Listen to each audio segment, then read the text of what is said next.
Olá, pessoal. Bom dia a todos vocês.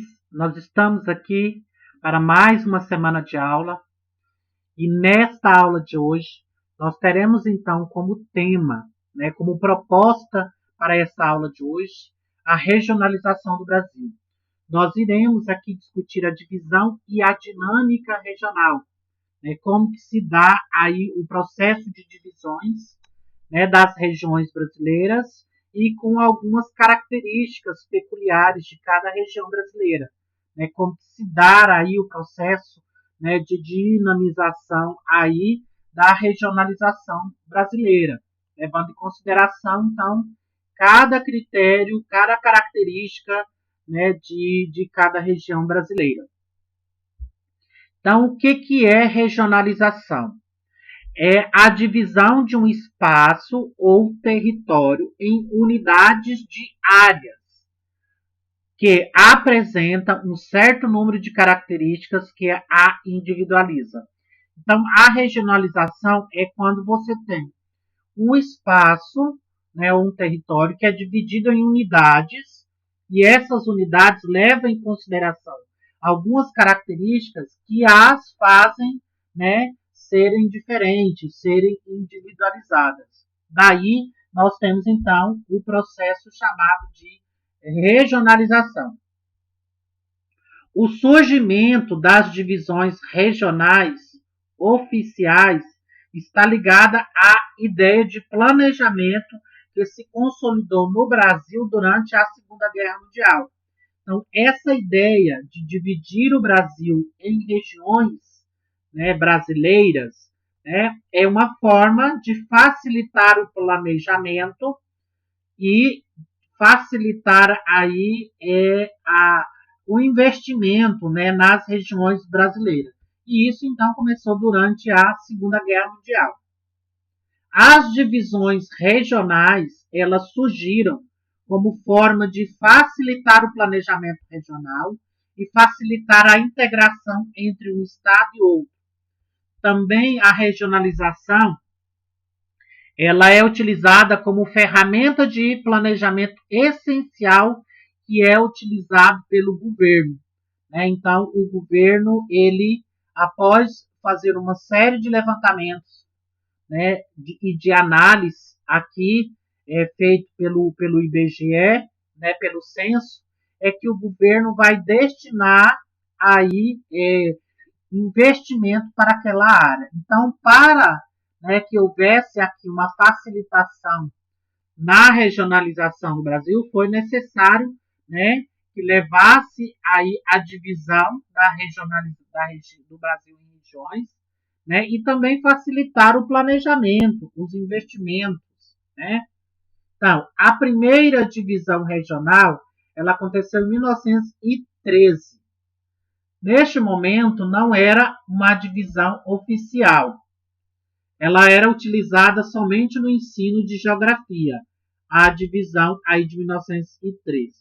Os critérios de regionalização utilizados nesse primeiro momento, nessa primeira divisão regional, levou em consideração o clima, a vegetação e o relevo, para incluir cada estado em determinada unidade regional. Então, foi levado em consideração as condições climáticas daquela localidade, a vegetação e o relevo. Dividia o país em 5 regiões.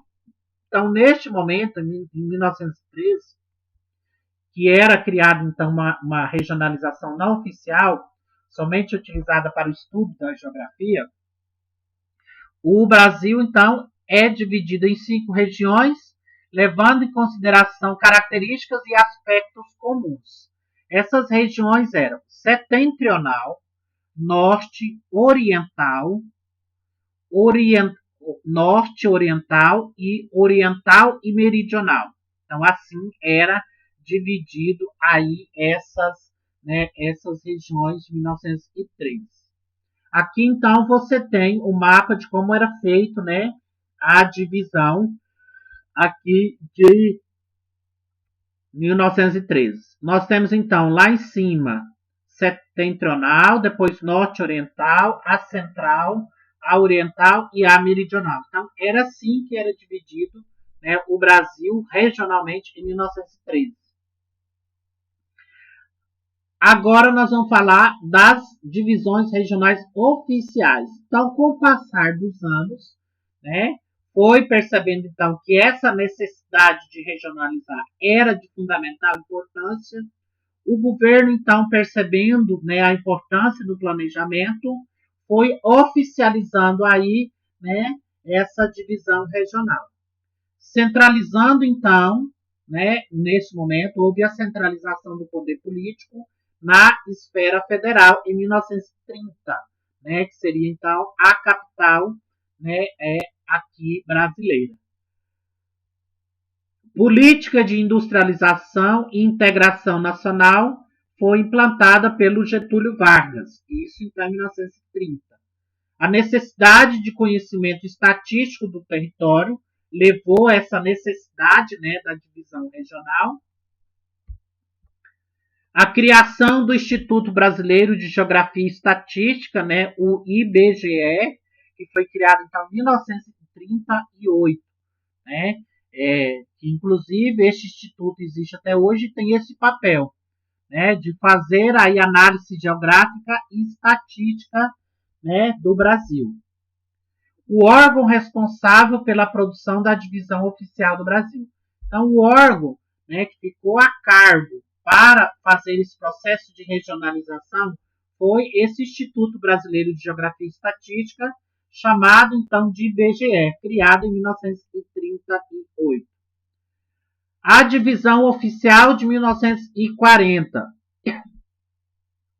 dividia então o Brasil em Norte, Nordeste, Leste, Sul e Centro-Oeste, que seria então a divisão oficial de 1940. Essa divisão ela foi baseada no conceito de região natural.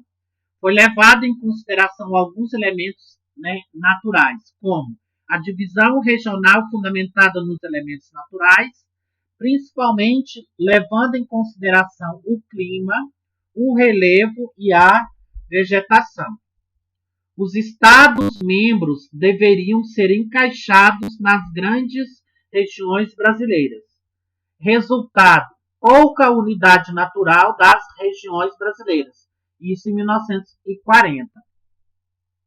Como vocês podem ver nesse mapa, né, aqui abaixo, né, de verde seria a região norte, de rosa clarinho a região nordeste, de amarelo mais claro o oeste, o leste, de amarelo mais escuro o sul e de roxo o centro. Tá? Então essa seria a divisão de 1944. Depois, em 1945, há uma nova regionalização, abrangendo ainda mais os aspectos, né, naturais, baseado então agora, né, em 1945, no critério de região natural. Então aqui já leva em consideração os aspectos naturais. O Brasil passou a ter então neste momento 7 regiões: a região Norte, Nordeste Ocidental, Nordeste Oriental, Centro-Oeste, Leste Setentrional e Leste Meridional e Sul. Essa seria então a divisão que levou em consideração o critério de região natural, criado em 1945. A criação de vários territórios, né, como Fernando de Noronha, em 1942, o Amapá, Rio Branco, Guaporé e Ponta Porã, em 1943. Aí a divisão do mapa ficou da seguinte forma em 1945. De verde, o norte, de rosa clarinho, o nordeste ocidental, de roxo claro, o nordeste oriental, de amarelo mais claro, o leste setentrional, o rosa bem clarinho, leste meridional, o amarelo mais escuro, o sul e o roxo setentrional.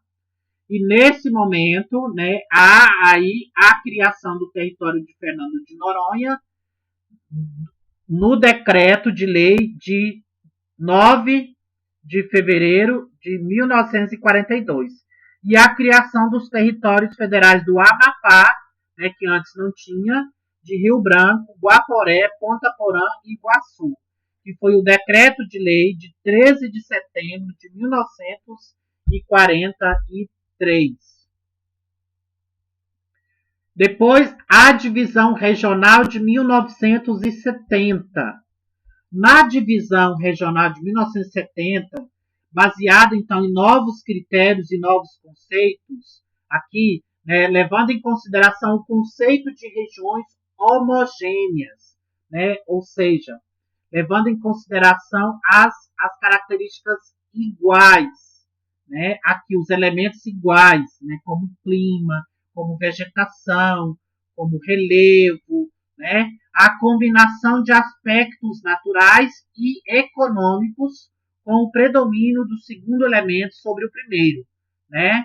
Aqui, então, levando em consideração aqui agora nessa divisão as atividades econômicas, né, que cada localidade do Brasil desenvolvia. Lembrando que o segundo, né, o aspecto econômico, né, o elemento econômico, ele sobrepunha, né, o primeiro elemento. As regiões eram formadas por micro-regiões. Micro-regiões são um conjunto de municípios com características naturais e características econômicas semelhantes. As micro-regiões, elas são a base territorial de produção de dados estatísticos que formavam macro-regiões e que formavam aí as regiões. O território do Acre, ele é transformado em estado em 1962. O território de Rio Branco passa a ser denominado de território de Roraima. E aqui nós temos então o mapa da divisão regional de 1970. De verde, o norte, de rosa, o nordeste, de rosa clarinho, o sudeste, de amarelo, sudeste, e de roxo, o centro-oeste. A divisão regional de 1990, baseado então nas macro-regiões, ou seja, grandes regiões, levando em consideração a combinação de elementos demográficos, elementos econômicos e elementos naturais. A divisão do território nacional em micro-regiões, baseada nas influências dos centros urbanos. Os territórios de Roraima e Amapá são transformados em estado em 1988. E também em 1988 nós temos então o desmembramento de Goiás e a criação do estado do Tocantins. Então Goiás é dividido ao meio, criando o estado do Tocantins e a extinção do território de Fernando de Noronha e incorporado ao estado do Pernambuco. Então, essa ilha de Fernando de Noronha passa a pertencer ao estado de Pernambuco. Esta é a divisão regional oficial que nós temos, então, na atualidade. A partir de 1990, não houve mais, né, mudança nos aspectos de divisão regional. E assim nós temos, então, a divisão regional de 1990. De verde, o norte, de verde, o nordeste, de rosa clarinho, o sudeste, de amarelo, o sul e de roxo, o centro-oeste. E aí nós temos, então, a elevação do território de Rondônia à categoria de estado. Essa é a lei complementar número 41, de 22 de dezembro de 1981. Depois nós temos a criação do estado de Tocantins e a elevação dos territórios federais de Roraima e Amapá à categoria de estado brasileiro. Isso na Constituição de 1988. A extinção do território federal de Fernando de Noronha, né, porque antes Fernando de Noronha era, né, uma federação, e passa a ser anexada a sua área ao estado do Pernambuco. Isso na Constituição de 1988, que passa a Distrito de Pernambuco pela Constituição Estadual de 1989. Regiões geoeconômicas ou complexos regionais. Então, gente,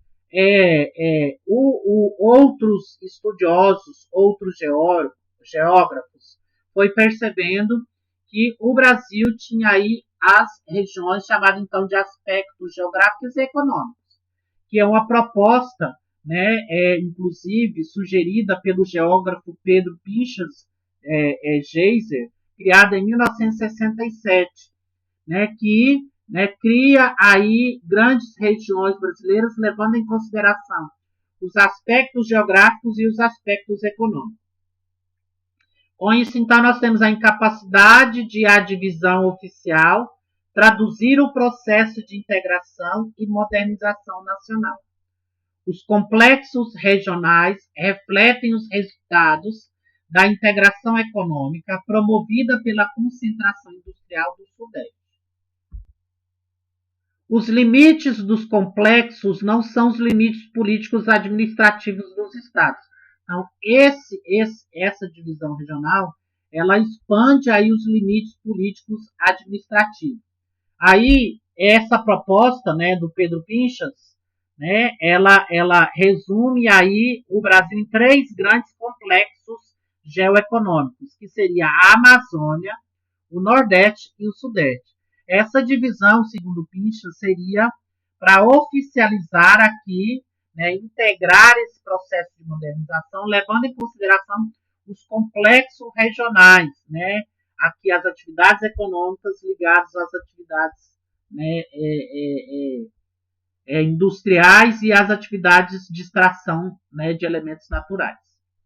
Aí nós temos então, né, a divisão, segundo o Pinchas, levando em consideração a região geoeconômica, que divide o Brasil então em 3 grandes complexos regionais, né? Aqui, né, o de verde seria a Amazônia, o de rosa o Centro-Sul e de amarelo aqui o Nordeste. Regiões geoeconômicas ou complexos regionais. O complexo da Amazônia seria o domínio amazônico, a fronteira de expansão da economia nacional e problemas entre desenvolver e preservar o maior bioma do planeta. O desafio para o complexo Nordeste, que seria então a região com os piores índices de desenvolvimento humano do país. Hoje vive um acelerado crescimento econômico em alguns estados. E o complexo do Centro-Sul, coração econômico do Brasil, representa a integração do Sudeste industrial e financeiro com o Sul agrícola e industrial. Possui também graves problemas sociais como violência, poluição ambiental e falta de moradia. A dinâmica regional brasileira. Tomaremos por embasamento a regionalização em complexos regionais. Essa reflete com maior amplitude a dinâmica regional brasileira. Permite uma visão mais genérica dos aspectos gerais de cada complexo regional. Cada complexo será estudado em momentos específicos aqui. O complexo da Amazônia, por exemplo. A Amazônia compreende 58% do território brasileiro. As principais características do complexo amazônico, gente, levando em consideração os aspectos naturais, são o clima equatorial, domínio das terras baixas amazônicas, floresta equatorial e bacia amazônica. Quais são os principais problemas enfrentados pelo complexo da Amazônia? De povoamento, disputa por posse de terra, desmatamentos, as queimadas e poluição dos rios pela mineração. Hoje a Amazônia é fronteira de expansão da agropecuária. Aspectos humanos e econômicos do complexo regional da Amazônia. Baixa densidade demográfica, né? Pouco crescimento populacional, né? Então, a densidade demográfica é baixíssima. A economia é baseada no extrativismo mineral e no extrativismo vegetal. Apresenta crescimentos na indústria, Zona Franca de Manaus. Apresenta maior concentração de povos indígenas. Agora, os desafios e as características do complexo regional do Nordeste. A região geoeconômica do Nordeste ocupa 18% do território brasileiro. considerada a região problema do país, devido à escassez de água, à seca, né, à dificuldade de desenvolver a agricultura nessa região. Então, entre aspas, é considerada uma região problema. O Nordeste enfrenta graves problemas sociais e problemas econômicos, que, por sua vez, o Nordeste brasileiro ele foi subdividido em micro-regiões, que seria, então, a Zona da Mata de verde, o Agreste de vermelho, o Sertão de roxo e o Meio Norte de amarelo. Não, desculpa, é isso mesmo, é de Zona da Mata, Agreste, Sertão e Meio Norte.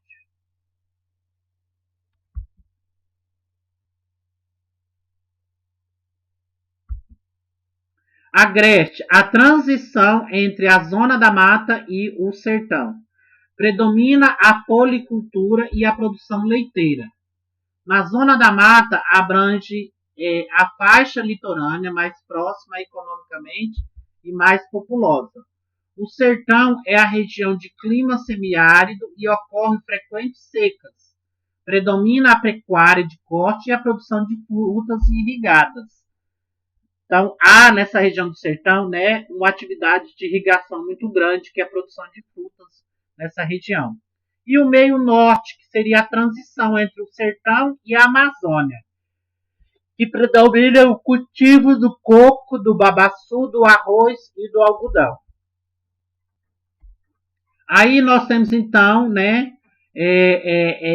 polos econômicos no Nordeste, que receberam novos investimentos nos últimos 5 anos e apresenta índice de crescimento anual muito superior à média nacional. Lá nós temos então as atividades que cresceu muito: o automotivo, bebidas, calçados, cana-de-açúcar, fruticultura, papel e celulose, petroquímica, porto de Suape, soja, têxtil e turismo. Aí nós temos então os percentuais aí que vocês podem ver, né, em cada um dessas regiões, desses pontos aí. Agora nós vamos falar do Complexo Regional Centro-Sul. Quais são os desafios e as características? O Complexo Regional do Centro-Sul corresponde a 24% do território nacional. Os aspectos naturais, né, da região Centro-Sul é o relevo, né, planaltos e serra de leste a sudeste, clima tropical e subtropical, mata atlântica, floresta de araucária e importantes rios, como o Rio Paraná, o Rio Uruguai e o Rio Tocantins e Paraguai. Os aspectos humânicos e econômicos dessa região, né, aqui é o complexo mais importante, porque é o centro econômico da nação, com mais de 60% da população. Então, essa região, né, aqui o Complexo Regional Centro-Sul, ele tem aí, né, a maior concentração populacional do Brasil. Há também a presença de imigrantes e a presença de imigrantes da população. As principais atividades econômicas na região Centro-Sul: Bolsa de Valores, mineração, indústria petroquímica, automobilística, tecnologia, agricultura de exportação e o setor de serviços. Agora nós vamos falar da globalização e as desigualdades regionais. A globalização acentua desigualdades regionais. O intercâmbio global aprofunda as especializações produtivas de cada país e região. Então, gente, o processo de globalização, né, aí ela contribuiu para o desenvolvimento das desigualdades regionais, né, tendo em vista que nós estamos falando, então, né, dessa divisão que levou em consideração a divisão econômica. Nós percebemos, então, que o processo de globalização ela causou uma desigualdade regional muito grande. Por quê? Porque as indústrias, as atividades econômicas, elas ficaram então concentradas em algumas regiões especializadas aqui, né, no produto de cada região do país aqui. Então, por isso que a globalização, né, ela causou aí essa desigualdade regional. O Centro-Sul, por exemplo, ele se beneficiou-se com a especialização produtiva, né, porque ali, né, que chegaram as primeiras indústrias, é ali que recebeu, então, um grande número de operários, né, de imigrantes para aquela região. Com isso, então, nós temos a chamada guerra fiscal. O que é a guerra fiscal? Disputa por investimento entre países e Estados-membros, né, nessas regiões brasileiras. Um novo momento econômico, né, há uma maior dispersão do investimento econômico pelo território nacional. Aqui nós temos um gráfico para vocês verem, então, essas desigualdades regionais no Brasil. O grande desafio é superar as diferenças socioeconômicas entre os complexos regionais brasileiros.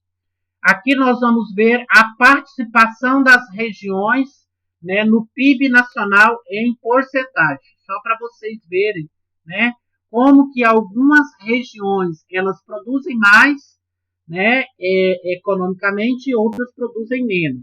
O Sudeste, por exemplo, em 95 era de 59,1%.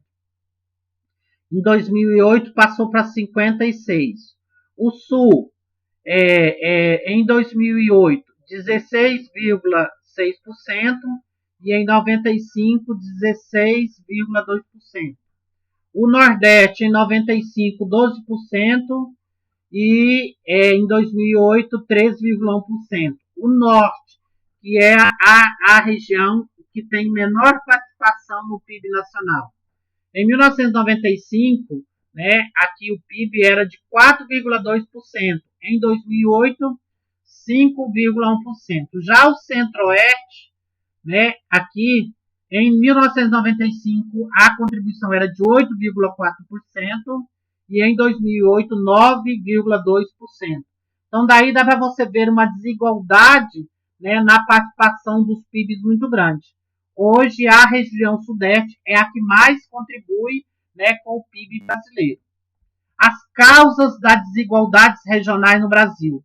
Quais são os elementos que desencadeiam aí as causas dessa desigualdade regional? Primeiro, a industrialização concentrada, né, em algumas poucas regiões brasileiras. O núcleo econômico do Brasil, né, está aqui no chamado Triângulo Central. São Paulo, Rio de Janeiro e Belo Horizonte. Então, isso é uma das que causa a desigualdade regional. O Centro-Sul se beneficiou com o modelo de industrialização, que seria a industrialização de substituição, né, de importação. Com a abertura econômica, né, para o mercado internacional, o Centro-Sul recebeu a maioria dos investimentos internacionais, né, de forma direta. A maioria das sedes de empresas do território nacional, elas estão localizadas no Centro-Sul. Então, essa é uma das motivações das desigualdades aqui no processo de desenvolvimento econômico. A concentração das melhores universidades nacionais e dos centros de pesquisa. Os incentivos fiscais para a industrialização do Nordeste e da Amazônia beneficiaram empresários do Centro-Sul. E aqui nós temos, então, um gráfico com as desigualdades regionais no Brasil. A distribuição das pessoas de 10 anos ou mais de idade ocupada na semana de referência por grandes regiões, segundo a classe de rendimento mensal, né, de 2004. Então, aqui, gente, dá para vocês fazer então, a seguinte análise. O Nordeste, nós temos então aqui os índices, né, de 100 rendimentos, pessoas que não têm nenhum rendimento, que é 16,7%. Pessoas que ganham de 2 a 3 salários mínimos, né, aqui que é de 8,6%, mais de 10% da população, né, que ganha entre 10 e 20 salários mínimos. Depois você tem até um salário mínimo, mais de 3 e 5 salários mínimos, mais de 20 salários mínimos. E o de verde, mais de 1 a 2 salários mínimos e mais de 5 a 10 salários mínimos. Então, o Sul e o Centro-Oeste aqui, né, recebe aqui uma condição salarial, né, aqui melhor.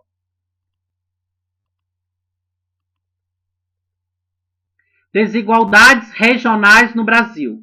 Brasil e regiões são os dados financeiros de 2010, operações de créditos, né, comparativo à relação ao PIB, região e PIB do Brasil.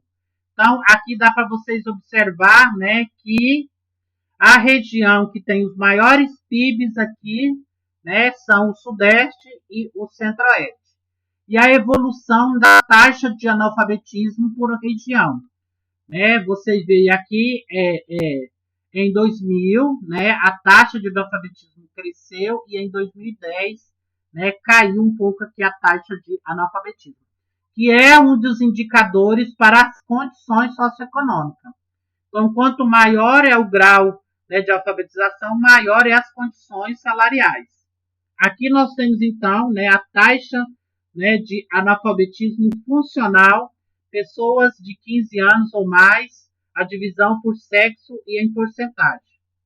De azul, nós temos, então, né, a porcentagem, né, de homens. No Nordeste, por exemplo, né, o percentual de analfabetismo funcional é de quase 35%, enquanto de mulheres é 28%. Né? Então, você vê aqui, né, de acordo com o Unesco, o analfabeto funcional é aquele que sabe decifrar o código da escrita, mas não consegue aplicá-la em suas atividades cotidianas e promover o seu desenvolvimento pessoal. Então, é aquele, por exemplo, que sabe escrever seu nome, mas não sabe escrever outras coisas mais complexas. Depois, nós temos, então, a integração regional. Os esforços para a superação das desigualdades sociais. O que o Brasil tem feito para melhorar a integração regional e superar as desigualdades regionais? A deseconomia de aglomeração, a ação da superintendência nos desenvolvimentos regionais, como a criação da Sudan e Sudene, né, que são superintendências para o desenvolvimento regional, novos fluxos de investimentos internacionais espalhados por outras regiões brasileiras, o esforço do governo para tentar superar aqui a desigualdade social e o surgimento de novos polos econômicos aqui, né, em outras regiões brasileiras. A integração regional e os novos polos econômicos. O polo do Nordeste, por exemplo, na Bahia. Nós temos, então, o polo industrial de Camaçari e o polo do agronegócio do Oeste Baiano. Pernambuco, o Sauípe, Goiânia, o polo têxtil Toritama, o polo de agronegócio de Petrolina Juazeiro, o de frutas irrigadas de Açu, no Rio Grande do Norte, e a indústria do turismo em todo o Nordeste. Então, gente, tem sido os novos polos econômicos aqui para garantir a integração regional do Nordeste. O Norte, Programa Grande Carajás, Zona Franca de Manaus e o Projeto Jariz. No Centro-Oeste, o agronegócio e o turismo, né? São medidas para tentar resolver aqui o processo, né, de desigualdade social. Sabendo que a globalização aqui, ela é necessária e ela é inevitável, né? Então, seria aqui uma forma inevitável para a garantia, né, aqui dos polos econômicos. Então, gente, eu chego aí, né, ao final de mais uma aula.